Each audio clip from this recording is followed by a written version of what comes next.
now call upon my colleague Shreyas to introduce our next speaker. So it's my pleasure to introduce the next speaker, Arkadev Chattopadhyay. So Arkadev is in the faculty of School of Technology and Computer Science at TIFR Mumbai. He did his PhD in McGill University and postdoc in the Institute of Advanced Study and University of Toronto. His research interests are in Boolean complexity, especially circuit communication and proof complexity, and their interactions with quantum computing. And he's a fellow of the Indian Academy of Sciences. Today, he will talk about the search of quantum advantage in the context of total Boolean functions. Okay, so my talk is going to be in search of quantum advantage for total Boolean functions. Actually, I feel a little uneasy also giving this talk because there's a lot of quantum experts here and I am not one. Okay, I'm going to talk about quantum computing. It's a recent interest as an outsider and you will soon see how I will cheat with that. Okay, but anyway, so the main question that we are going to be interested in this talk is how much computational advantage does quantumness provide, right? These are natural questions. For instance, we also, in computational complexity, want to understand how much advantage does randomness provide. In the same vein, we would like to understand how much computational advantage does quantumness provide. Now, you may think that, well, we know a whole lot about it. For instance, the famous Shor's factoring algorithm gives us a fantastic quantum advantage, seemingly. And then, as Jayakumar was talking in the last talk about Grover search. Now, let me say two things here. First of all, this quantum advantage for Shor's factoring, very impressive as it is, but it's sort of conditional on the fact that we still don't know whether there can exist a classical algorithm for factoring. It very well could be that there is a classical algorithm. Some people may be shocked, but on the other hand, factoring is not even known to be NP hard.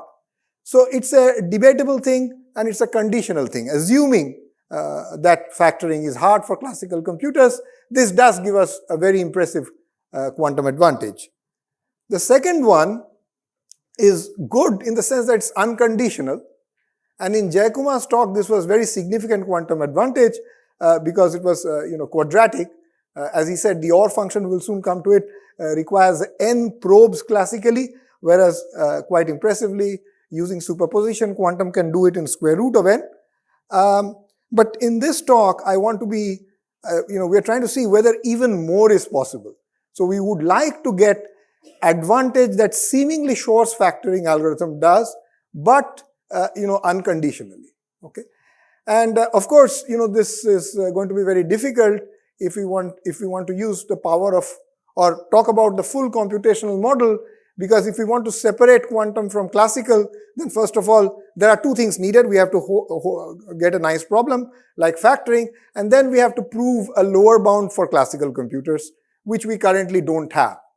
So then I'm going to fall back on simpler models, just as in Jayakumar's talk, where the model is quantum query, where we can prove, and we have known classical lower bounds for a long time. In such models, can we prove unconditionally exponential quantum advantage? And the key thing is going to be for total functions, yeah, where the task is total. There is no promise. So I don't want a situation where you carefully design a problem that exploits quantum's power by saying you're promised that the input has a certain structure in it. So I don't want that. I want a total task, and for that, whether I can have an unconditional exponential quantum advantage. So henceforth in my talk, I'm going to only talk about total functions. So by total functions, I would here mean total Boolean functions. So this would be a decision problem, not a search problem, but a decision problem. Okay. So, sorry, these are last minute glitches on my slide. Yeah, so let's read from it. Okay. So the simple model, we'll consider a few simple models, and the first simple model that I would consider is the same as Jayakumar was considering, which is the query model.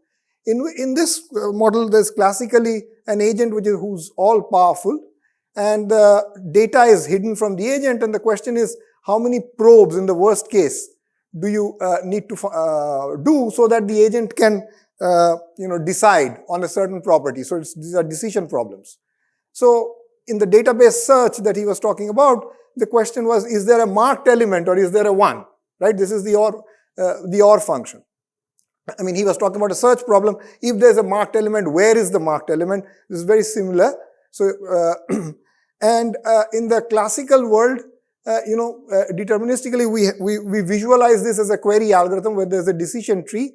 So you probe one after the other, and if there is an adversary, the adversary will delay, always respond by 0, and until you have probed the last bit, you don't know the answer. So obviously, this leads to this fact that the classical deterministic query complexity of the OR function, which is trying to find out if there's a 1, is n, the largest that it can be.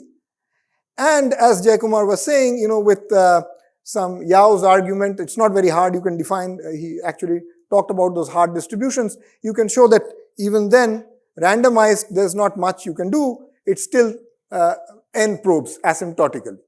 Okay. So, and as he set it up nicely, quantum does help, namely Grover search. Yeah, I have not defined the quantum model, but Jayakumar already did that for me. So as I said, I'm always going to substitute quantum by some interesting mathematical measure because I don't know quantum much.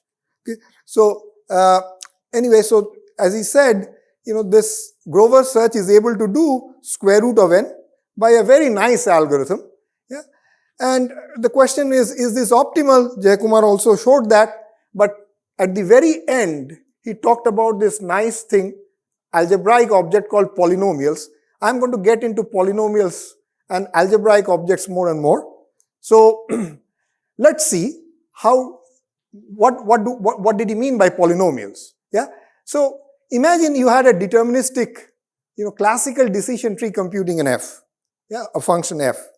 Now, what you could do is you can express what the decision tree is computing on n bits by summing over all the leaves that are labeled 1 in this decision tree. So in a decision tree, you traverse the decision tree. I'm talking about classical decision trees, and there are some leaves that are marked or labeled 1, and you collect all those leaves and you sum up the indicator functions of that. Yeah, whether x1 to xn is going to lead to that leaf labeled 1.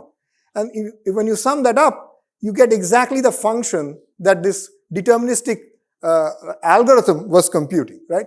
So for instance, if you look at this path in a decision tree, so I want to understand the indicator of this. Well, the indicator of this can be nicely written in this way. Just here I traverse the 0, so I do a 1 minus x 19, 19th was this probe, and so on, right? So this just exactly evaluates to 1 when you traverse this path, otherwise it evaluates to 0. Okay? So the degree of this function is at most the depth of this decision tree because you're going to sum over all paths. Yeah, so the depth of the decision tree is going to be an upper bound. And here is where the beautiful polynomial simple idea works, is that if you write the OR function, Boolean functions, I'm just want to say one thing on the board. If you look at the space of all Boolean functions, yeah, they live in this space, yeah, r to the 0, 1 to the n, and they have a unique, every such function can be uniquely written as a polynomial, yeah, and you can write the OR function as well, and if you, it's a good exercise, if you write the OR function in this way, you will see that the degree of the OR function, so this will be set multilinear polynomials, yeah, so the degree of the OR function would be n, exactly. Yeah, you just write it, it's 1 minus the product of 1 minus xi's. So it will give you the degree to be n. And if the degree is n, you immediately get this conclusion from this that the deterministic decision tree complexity of the OR function must be n. Yeah, because if the depth was less than n, this would be a contradiction. You would show that, the degree of OR is smaller than n, but since there's a bijection between multilinear polynomials and functions, there's a unique representation. And that representation is degree n. So therefore, degree gives you a bound. Yeah. So In the classical world, this is how polynomials give us lower bounds. If you look at a Boolean function, look at its polynomial, its degree is always going to give you a lower bound on the query complexity, the classical query complexity. Okay. Now, if you look at classical randomized algorithms, well, what is a randomized algorithm in this decision tree world? It's some distribution over deterministic decision tree, some arbitrary distribution, right? That's how you define it. Yeah. And now you can look at, this polynomial. Well, it's a distribution, so there are some decision trees, deterministic decision trees in your support, and this is the probability with which you're going to pick that particular decision tree. You sample a decision tree with a certain probability, so this is the probability, and then you compute the function that decision tree was computing, right?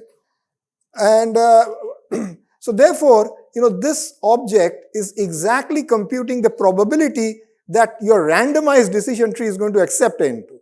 It's like the polynomial which computes the acceptance probability of your algorithm. Yeah, because each of these had depth bounded, we just saw from the previous slide that they correspond to low degree polynomials. So you get basically a convex combination of low degree polynomials, which is exactly measuring the acceptance probability of your randomized algorithm. Yeah, and as a corollary, what do you get? Well, if the randomized algorithm was making an error epsilon, this polynomial is actually, whatever function you were computing, it's going to pointwise approximate. For every input in the Boolean cube, it's going to pointwise approximate to within epsilon. This epsilon and that epsilon being exactly the same. Okay?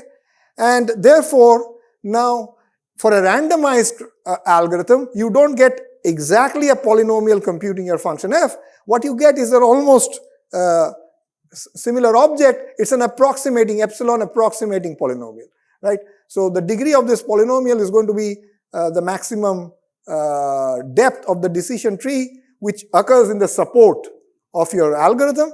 And so this gives you, if your algorithm made q queries and computed f, then you would know that f had a degree d pointwise approximating polynomial. Right? It did in the deterministic case, we had an exact polynomial. Now it would be a pointwise approximating polynomial. Okay? So now let's go to quantum algorithms. In the quantum case, as Jayakumar had set it up, a quantum query, it becomes now more difficult to draw a nice decision tree. But in the quantum case, you have a query box implemented as a circuit, and these are your query registers. So you're trying to probe a particular index. So a query register will have now qubits. Well, log of n many qubits, because it's an n-bit string, and you want to probe it, so you have to give it log n bits to address that. Yeah, and of course, you can do these queries in superposition. Okay, so that's your query circuit. And as Jayakumar said, you have this, now everything is a circuit. So if you made T queries, well, you have these inputs. These are your query registers. You have your memory. Just as in the classical computer, you have memory. These memories are called ancilla. So the only interaction with the input occurs through this OX, this oracle access. Yeah. And then you do superposition over here. These things do not depend on X at all. This defines what your algorithm is. So you're doing some unitary operations here in your workspace to rotate stuff. That's where the most important things are happening. Yeah. Okay. And then you do a measurement at the end to get your output. A sort of a Boolean measurement, like a measurement that had two possible outcomes. Yeah. So that's a quantum query algorithm. And you can, here my input I was processing left to right. However, here, because I'm using operators now, I process from right to left. And as Jayakumar had there, every time you can track the evolution of the quantum algorithm by looking at the state, right? This is a vector, state vector, a complex vector in some Q plus A dimensional in the Hilbert space, and then you take a measurement here. And what happens remarkably, it's not difficult to prove, is that just by inspecting this, the polynomials again come back. Yeah, and this is going to be our proxy for quantum query. Yeah. What happens is that you can look at this state, and if you want to understand how this state looks like, well, first of all, this state is going to be spanned by all, this basis vectors here. So since I had q bits and a ancillar bits, I will look at all possible 0, 1 to the q plus a. Each of these represent a basis, and then they have amplitudes. The amplitudes of this, when this is given an input x here, the amplitude of this is going to be some polynomial in x. Okay, and this polynomial in x is a complex polynomial of degree at most t, because you have made t queries. So in the random case, you had for a randomized algorithm, you had a degree t polynomial. Here again, a degree t polynomial comes back, but these polynomials are now measuring the amplitudes of your space. So when you do a measurement, you take a square, and now this becomes your acceptance probability. So the acceptance probability is again a polynomial of degree at most 2t. So the important thing is the acceptance probability, just as in the case of a classical algorithm, just as in the case of classical randomized algorithm, one can look at a quantum query algorithm which makes t queries, and then say the following, which was first shown in this seminal work of Beals, Burman, Cleve, Moshka, and Dio from 98, where they observed this, that if f can be computed by a quantum query algorithm of cos t, that means it makes t queries, then there exists some polynomial which is measuring the acceptance probability of degree at most 2t, which is more or less analogous to the classical randomized world, except and so this again would be pointwise approximating the function f that your quantum algorithm says it's computing, and this pointwise approximation would be by epsilon, where the epsilon is again the error of the quantum query algorithm. So you again see that quantum query complexity is lower bounded asymptotically by now I'm saying degree epsilon of f. Now this is just denoting the best polynomial, the lowest degree polynomial that you require to represent f in an epsilon approximating fashion. Okay, so if you have lower bound on that degree, this translates to lower bound on quantum query. And this is a very powerful, simple, powerful observation. Okay, now why does this give us lower bound? It turns out that Noam Nissan and Mario Szegedy in 1992 had already done the groundwork in a very influential, beautiful work in 1992, much before this connection to quantum was made. They were investigating this idea of approximating Boolean functions by real polynomials. And what they showed was that the OR function, if you want to approximate within any constant epsilon, requires degree square root of n. So the exact degree of the OR function is n. The degree required to approximate it pointwise within epsilon is smaller, but not too much smaller. Polynomial is smaller, quadratic. And now if you just connect with, one notation. So from henceforth, I will call this degree 1/3 of f by this wiggle thing. So that would be the approximate degree. So now if you just connect these two, you see that the Grover search is optimal, right? Because the OR functions require square root of n degree. And as I said here, as this theorem gives us, Grover search requires square root of n queries, and you cannot do any better.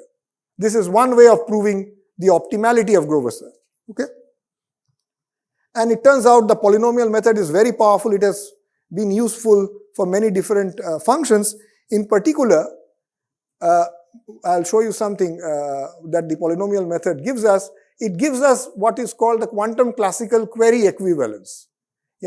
In other words, what I'm going to show here or state without proof is the following thing, that no matter what total function you want to compute, the quantum query complexity for computing this function and the classical query complexity, even randomized, yeah, in fact even deterministic, yeah, they are always polynomially related to each other. So you can't have a super polynomial separation.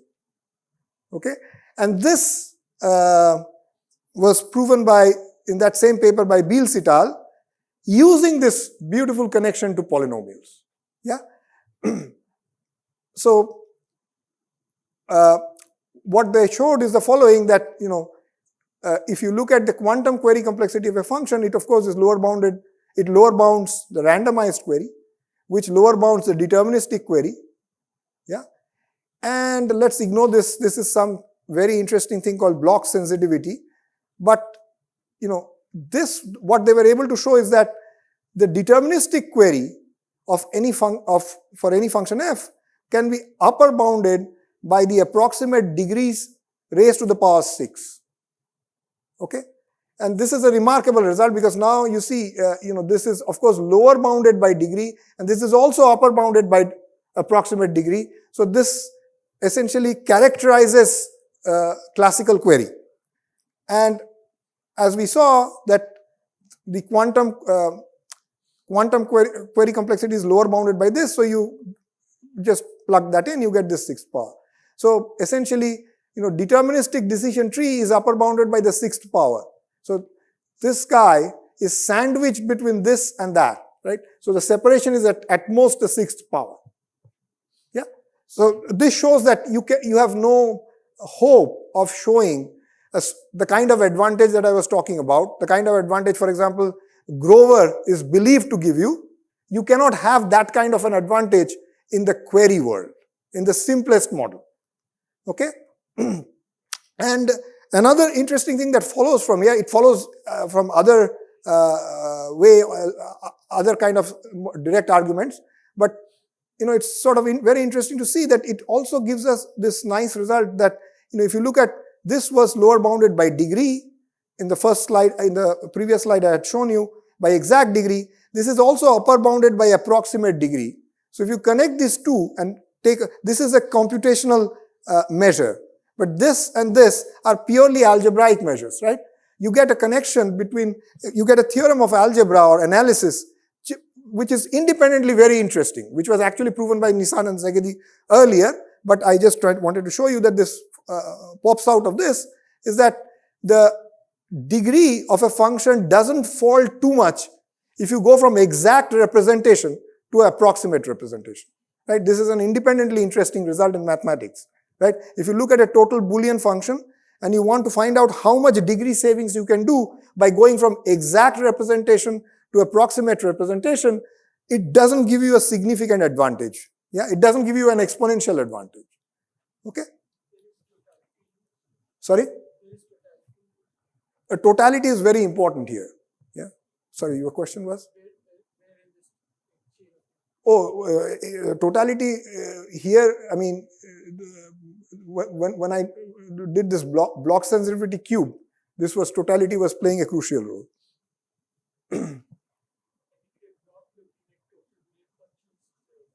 Then this relation doesn't hold true.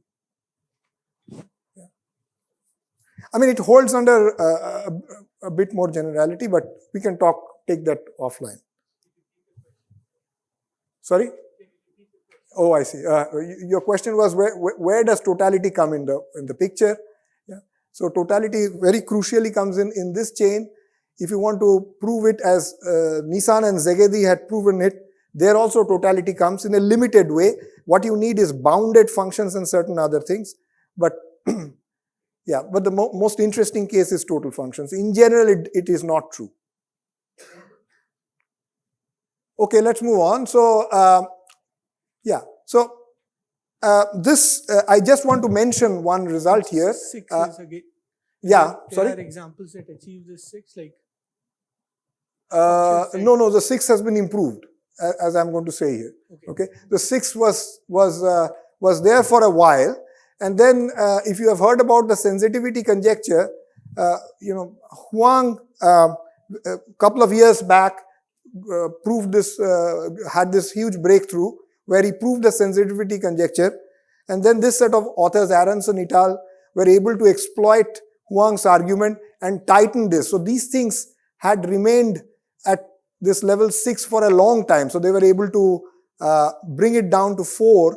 I'm not sure if 4 is optimal. I think they prove it optimal, but they also are able to bring down the difference between degree and approximate degree. And this is obviously optimal because we just saw that in the OR function case, it can achieve. Yeah, so this was independently, like just in the analysis of Boolean function, this was an interesting open problem for a long time, that what is the difference, what is the largest gap between exact degree and approximate degree, or being a canonical example, but this result actually nails it down to a quadratic separation. So this gives tight. I think this is, I'm not sure if this is tight, if this is known to be tight. Yeah. Okay, but in this talk we don't care about what the exponents are. Yeah, just wanted to flash this. Okay, so now I'm going to change. Because here in this model we cannot have total exponential advantage. Yeah, this is because of polynomials characterizing, and roughly the message is there's a nice algebraic object polynomial which characterizes both quantum and classical query, and approximate degree and exact degree are within a polynomial of each other. Okay, so now we would go to a very related model. This model is Yao's two-party model of communication, and here I will be quick here because I think most people know that you have two computers, Alice and Bob, and they have X and Y. X is given to Alice, Y to Bob. There is no limitation to the computational power individually of Alice and Bob. They want to compute some function which depends on both X and Y. And here, what we are interested in is the cost is how many bits do they need to exchange with each other in the worst case. Yeah. And if Alice and Bob are deterministic computers, then this gives rise to the deterministic cost of computing F. Yeah. And this deterministic cost is at most going to be n plus 1 because Alice can send, the trivial protocol is Alice can send n bits, and then Bob can compute the function on his own, by himself, and just give the answer back to Alice. Yeah. So the n plus 1 remains the trivial upper bound. But of course, you can do much better. For example, if you take functions like parity, majority, yeah, these can all be computed quite easily. Parity is when you want to see if the number of inputs is the total Hamming weight of X and Y taken together, concatenated is odd or even. That only requires order 1 bit to be sent from Alice to Bob. If you look at any symmetric function, which only depends on the number of ones that you have in X and Y taken together, well, again, that Alice can count on her side and send it to Bob, which takes log n bits. So again, log n is a trivial upper, actually it's a tight bound. So log n in this world is considered to be quite efficient because you have reduced from the naive cost of n to log n, which is exponential. Okay. So what I want to now understand is, the question that I'm shooting for here is this: in this model of communication complexity, how much does quantum help us? Yeah, and just as in the query world, I sort of took the help of algebra and looked at a polynomial, and therefore the natural measure, complexity measure of a polynomial is its degree. Yeah, and it served me well. Here again, a natural thing to look for is whether, although it looks very strange if there would be such an object, whether there is an algebraic object which can characterize, again, characterization for me would be polynomial. I won't worry about, what the exponents are. If it can characterize within a polynomial gap the communication complexity of functions. Yeah. And it was known for a long time that there is a connection. And the connection is this thing where you look at the function, the truth table of the function. Now you view it as a matrix. So on the rows are the space of all inputs Alice can have. The columns are the space of inputs that Bob can have. And it's a Boolean matrix. So at this x, y, you just write the value of f of x, y, which is a 0, 1 thing. So it's a Boolean matrix. you can view it over any field. In this talk, I'm going to view it always over the field of reals. Okay? And it turns out that the rank of this matrix, is a lower bound on the communication complexity. So this is communication complexity for computing F. It turns out that 2 raised to power the communication complexity is the rank of this matrix. Remember, X is got n bits. So this is a 2 to the n by 2 to the n matrix. So it could have rank, full rank would be 2 to the n. And this can have communication, n plus 1, but let's say about n. So this, just to see that we are comparing apples with apples here. Okay. So, and there is a very I'll just give you, if you haven't seen this, it may be a bit rushed, but the idea is, a communication protocol can also be viewed as a tree where Alice and Bob alternate. And if you look at a path in this tree, what happens is, these red objects, red colored things are what Alice is communicating. So what Alice communicates only depends by the definition of the model on what she has and what she has seen so far from Bob. Nothing else matters. Okay? So now you collect all the leaves in this tree where you have a 1. And if you look at the set of all inputs that are going to traverse this path, it's a very nice object. It's some subset of the rows of Alice times some subset of the rows of Bob. That's because, just follows from there. So, which tells me this in terms of matrix, that, if you look at a particular leaf, a leaf which is labeled 1, that's going to be this object called a combinatorial rectangle. And if it's a combinatorial rectangle, fill it up elsewhere, everything with the zeros. So this is a rank 1 matrix in particular. It's a non-negative rank 1 matrix. And, you're going to sum it up just as when we were constructing polynomials in the query world, we summed it up over all leaves that are labeled 1. There we are summing up polynomials here. I'm going to sum up these matrices, sub-matrices, each of rank 1. And the total number of leaves is in that tree is going to be 2 to the power, the height of that tree, which is the cost of pi. So that just derives the fact that this rank, it is just to convince you that this is how rank pops out very naturally as is related to the cost. So this just recovers what I showed before. So, here now I have shown that rank has a very natural connection, at least in this way. And now this analogy I want to draw with the query world. What is this analogy? Well, the analogy there was, in that world we saw that if you look at a Boolean function f, its exact degree lower bounds the decision tree complexity of f. Here we have seen that log of the rank of the matrix is a lower bound on that, right? So again, an natural algebraic measure lower bounds the deterministic complexity. And the analogy runs all the way because as far as the lower bound goes, Matthias Krause observed that the randomized communication complexity, essentially the argument is more or less the same. The randomized communication complexity, now we're talking about randomized protocols, is lower bounded by log of what is called now the approximate rank. Now the approximate rank is the following thing. It's a very natural object. It has to pointwise approximate. So you give me a matrix and I will define its approximate rank to be the smallest rank that I need for some other matrix, real matrix, whose pointwise entries are within epsilon or whatever approximation you want from your target matrix. So, so just as you had approximating polynomials, you could have approximating matrices and their ranks and look at the best possible rank. So that's called the approximate rank. And the randomized communication complexity is lower bounded by that. And then Ilan Kremer in his thesis showed that that analogy goes further. So here these are asymptotically. I have not deliberately given asymptotics here, but this is not exact but asymptotic. So he showed that, the quantum communication complexity is also lower bounded. By log of this approximate rank.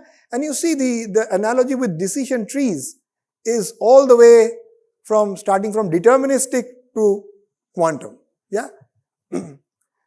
Now, the question is, what about the upper bounds? Yeah. In the upper bound world, the nice thing in the query business was, not only did the lower bounds were trivial. Once you make the right, there's a conceptual idea. Once you think about that, they just pop out. Yeah. The remarkable thing the quite non-trivial thing is that the upper bound also holds. Yeah. So the upper bounds, and that's what gives us the characterization. So here is the question, whether the upper bounds analogy goes through, right? So this is what we had for decision tree. And well, now we just have a conjecture, an infamous conjecture called the log rank conjecture due to Lovaas and Sachs. It's a very old conjecture from 1988, which says that indeed such an analogy should exist here as well. Yeah, meaning that there is some universal constant, says that the deterministic communication complexity of every total function must be upper bounded by log of the rank raised to that power.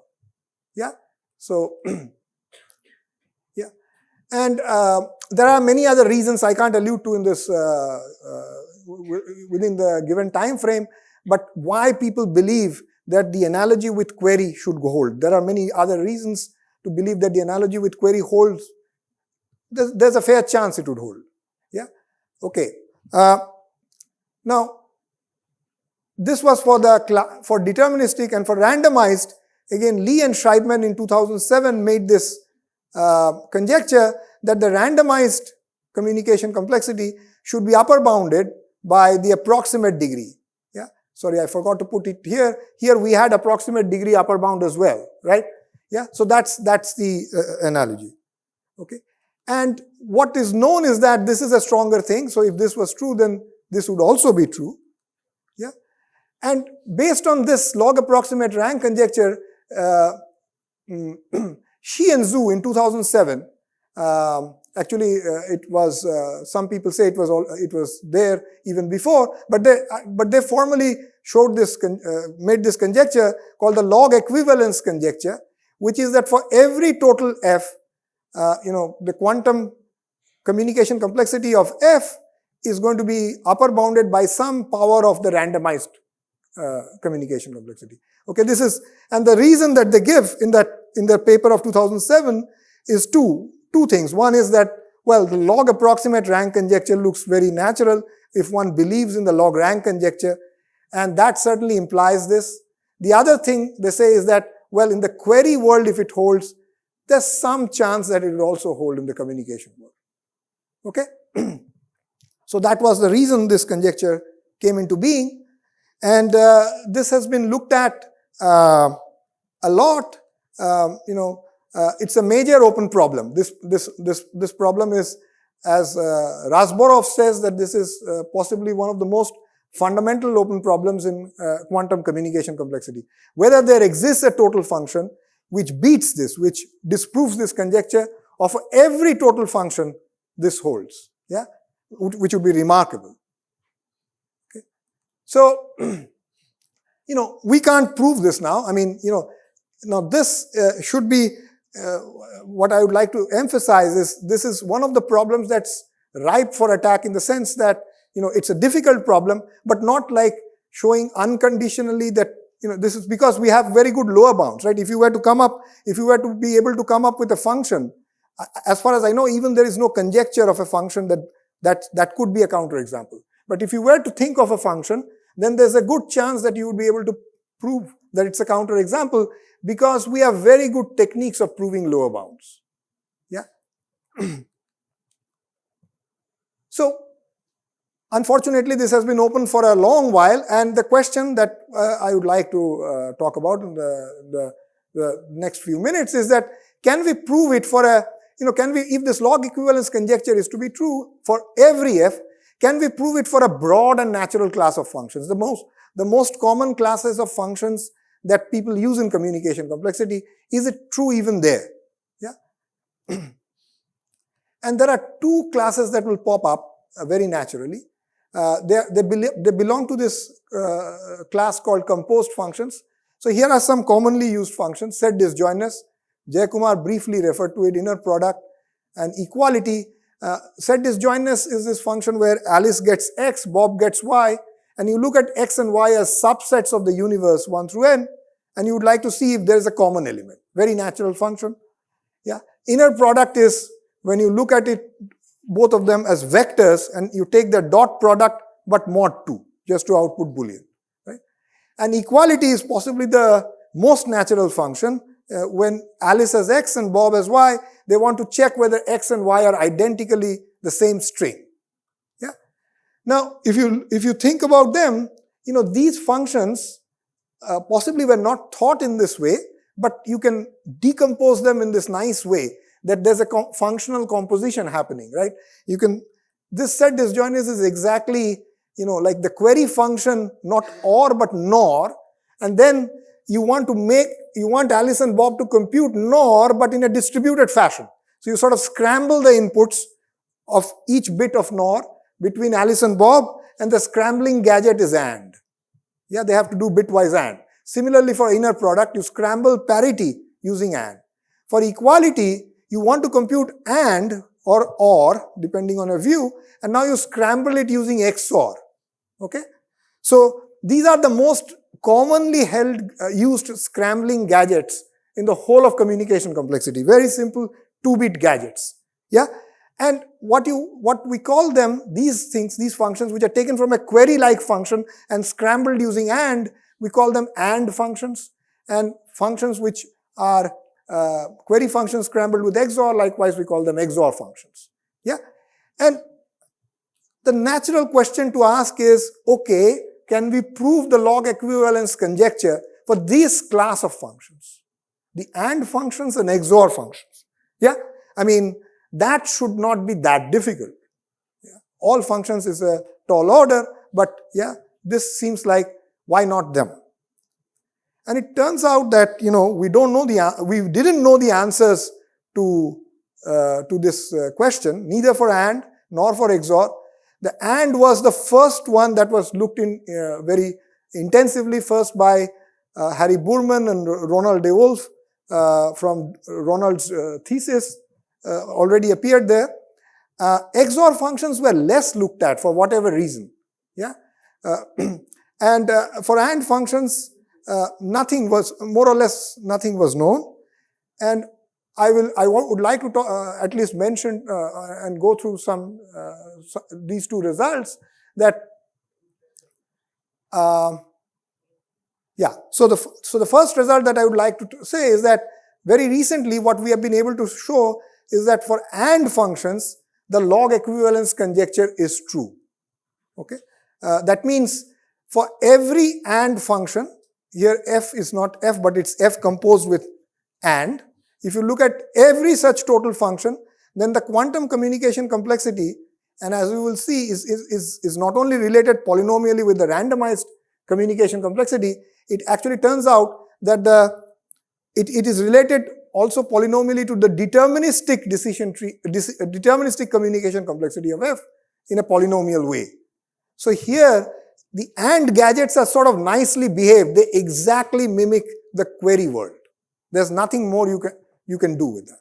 Okay? So this is joint work with Srijato, who's a student at TIFR, Farzan, who's a student at San Diego, Yogesh, who was a postdoc when this work happened, and now is at San Diego, and Shahar Lovitt.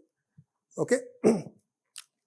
And unfortunately, so we actually prove here that, whatever you expected, this conjecture is true, and therefore this is true.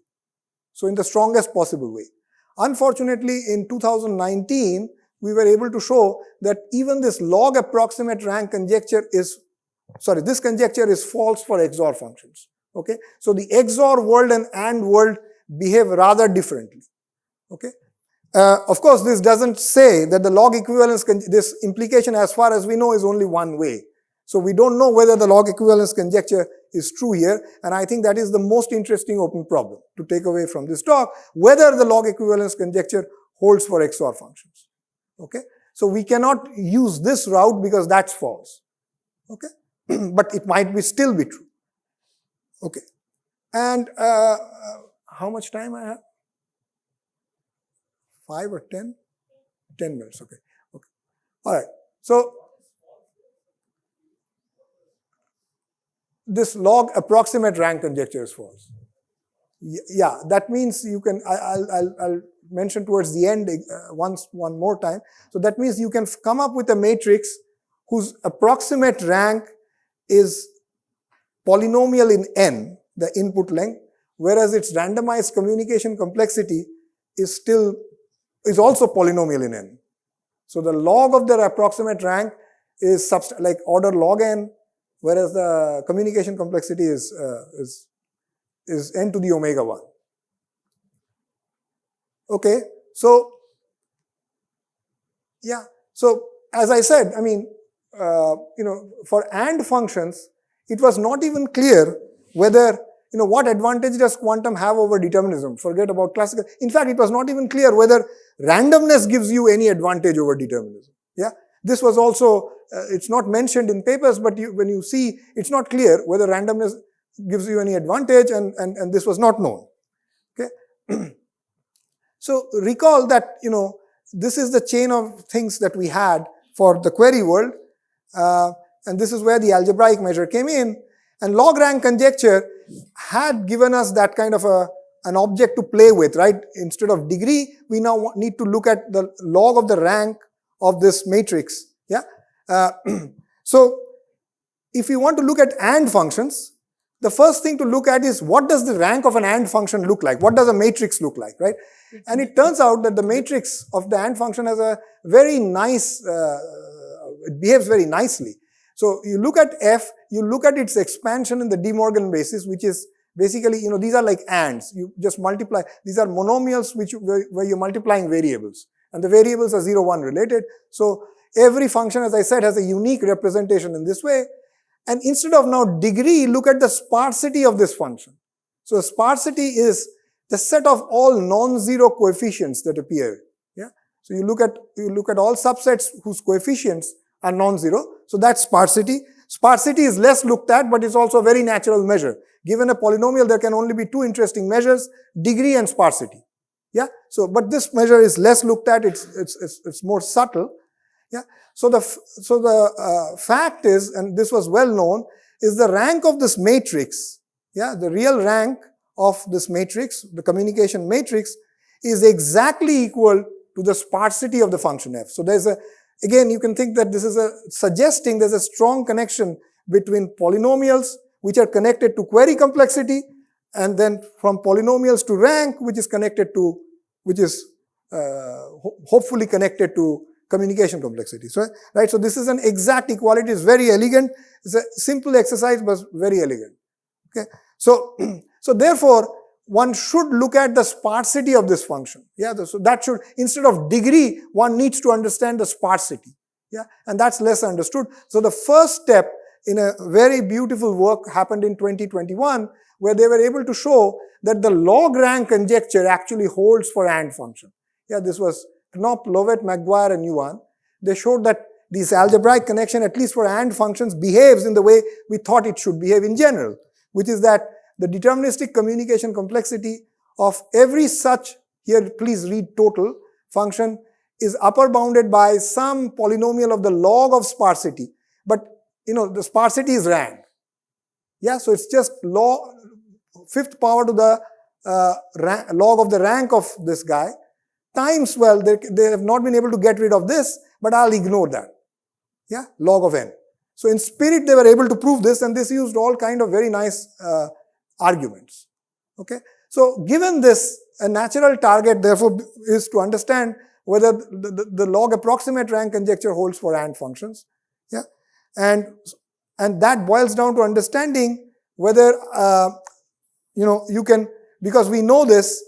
Yeah. So we want to understand whether approximate rank and rank are polynomially related. Okay, and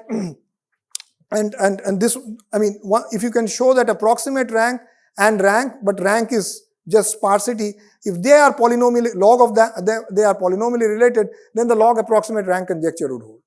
Okay, so this is a very interesting question by itself, whether rank and approximate rank of matrices representing total AND functions in the log scale are polynomially related. Yeah. And what we were able to show, which is the crux of our result, is that this is indeed the case, which is the following, that if you look at the log of the approximate rank of any such function, f is total, it is, well, if you ignore 1/4 is just an exponent, so it's roughly related to log sparsity to the omega 1, ignoring log of n. Yeah, and again, sparsity is rank, right? I said f of n. So basically what this shows is that approximate rank and the log scale are polynomially related. Yeah, just as degree and approximate degree were polynomially related, rank and approximate rank are polynomially related. Okay, for AND functions. Okay, I have to, yeah, and given this, I can just pull out the fact that, because this is polynomially related, log approximate rank, we know is a lower bound on the quantum query complexity, and that's quantum communication complexity, and that's how we are able to show that randomized communication complexity and quantum, in this case, are polynomially related. Okay, so I have very little time, but I just want to show mention one thing, one basic fact that follows from our result. Notice the following, that we know that the approximate rank of such functions, this is our result, that the approximate rank is log, and the log scale is polynomially related to log of sparsity. Yeah, and this is folklore. Just in the same, using the same argument, rank and sparsity, rank of a composed function with and the sparsity of the base function were exactly equal. So the log of this was exactly equal to log of that. If you take that same argument and consider f, try to find out a polynomial, yeah, with as small a sparsity as possible, that is approximately representing f, that I will call the tilde of approximate sparsity of f. The approximate sparsity of f and the approximate rank, the approximate rank is always upper bounded by the approximate sparsity. Because if I take a polynomial which is approximating the function f, and I just compose it as a real matrix, as a real function with and, it will give me the fact that approximate rank is upper bounded by that. Yeah, so this is folklore, but if you just connect these two, what it means is that, we get a new result at the level of polynomials itself, which is that approximation doesn't help reduce sparsity much. Yeah, just as, we saw Nissan-Szegedy, this famous result that showed that degree and approximate degree are polynomially related. What we can now show this result means is that, well, sparsity and approximate sparsity are also polynomially related in the log scale. Yeah, and interestingly, this was not known. This was, in fact, first proved in a paper with Yogesh and Shahar. Okay, and I guess I'm running out of time. So I had a few slides showing, the starting point is to show this simple result, simpler result, which is, sparsity and approximate sparsity, they are polynomially related, but I guess I'm out of time and I won't be able to show you that. So let me rush through this slide, skip them.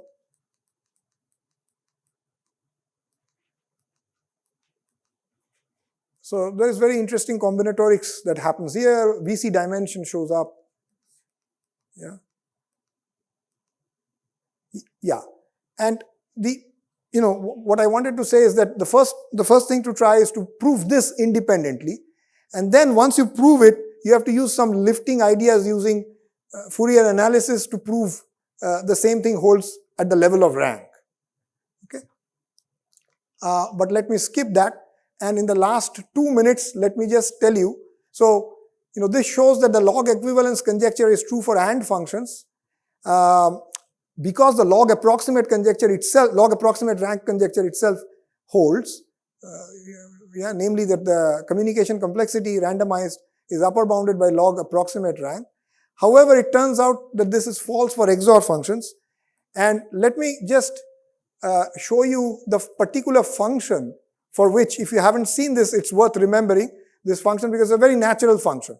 Okay, so what I need to show is that there is some function f, yeah, for which the following happens, that you take this simple function, you take this base function, you lift it with scramble it with this XORing gadgets. Its approximate rank is small. However, its randomized communication complexity still continues to be quite large. Okay, so what is this function f? And I'll end with after describing this function. So this turns out this function had been looked at a lot in query complexity, but people stopped paying attention to this function. Yeah. So this is like, a function that it's a very natural function. It's like you have m players and you are having a tournament with these m players. So there are these m choose 2 edges, and these edges are going to be my variables. Yeah, the input to this function, which I call sync, is this the values that you assign to this m choose 2 edges. So n is the length of the function, the length of the input is exactly m choose 2, where there are m vertices. So yeah, these are my vertices. So you look at the input is therefore a tournament, right? So you assign them 0, 1, and this is going to orient them in a certain way. So that's exactly a tournament. Yeah, and what you have to find out is there a winner or a sink in the tournament, right? So not all tournaments have a winner, a clear winner, but if they have a winner, the good thing is there's exactly one winner. Yeah, so the sync function is going to output, given a tournament, 1 if there is a winner. That's all the function is. Okay, and yeah. And it turns out that, if you look at the XOR of that, so you take sync, lift it with XOR, then this is rank 1/3. So the 1/3 approximate rank of this is not large, is order n square. Yeah. And the communication complexity is still high, because the idea, just one intuition I want to say is, and I'll stop there, is that, algebraically, this is the sum of indicators, right? Because if there is a winner, there's an exact there are no two winners, right? So you can look at the sort of the indicator function. Is this guy a winner? Okay, so that's a 0, 1 valued function. And then sum that up for every possible winner. So that's an algebraic sum. And sum for rank is beautiful. Yeah, rank is very happy with a sum. But in the query world, yeah, which is like the communications analog at a lower level, well, what can you do? You need to query each guy individually, right? There's no sum available to you. So you're going to make essentially n queries, right? And this is what translates, when put in the language of information theory, to communication complex cost being roughly the same, whereas rank, this sum translates arithmetically to rank being small. Okay, approximate rank, not rank. Yeah, okay. So anyway, I am out of time, and I'll stop here, which is that, just as a summary, what we saw is that both these conjectures, log approximate rank, the randomized analog of log rank, and log equivalence, were both true for AND functions. This is our recent result. An older result showed that, however, the log approximate rank is false for XOR functions. So AND and XOR, they behave somehow quite differently. Yeah, quite differently, and this should not be a surprise, because, in the AND world, as I said, I can't even show you a nice or any function, which we put. In fact, our result shows that there can't be any function where even randomness helps. Forget quantumness, randomness. XOR functions is a cardinal example where randomness does help, equality being the first function that one learns. Randomness helps enormously, right? So it's a very different beast. Yeah, lots of cancellations can happen here. Yeah, so I will end with an optimistic note that perhaps there is super polynomial quantum advantage for XOR functions. Yeah. If it is not, we will learn a great deal about XOR functions. It would be remarkable if that XOR functions also don't have quantum advantage, and even the log rank conjecture is open for XOR functions, right? There's no quantum. Yeah, that's a very clean question in mathematics, whether log rank conjecture is true for XOR. I believe that these two questions are related. I don't have a formal connection, but when you work on these problems, you see that they have a very close connection to each other. Okay. It depends on, today I think that there is quantum advantage. Yeah. Yeah. I will head, because I wanted to end with optimistically. Thank you.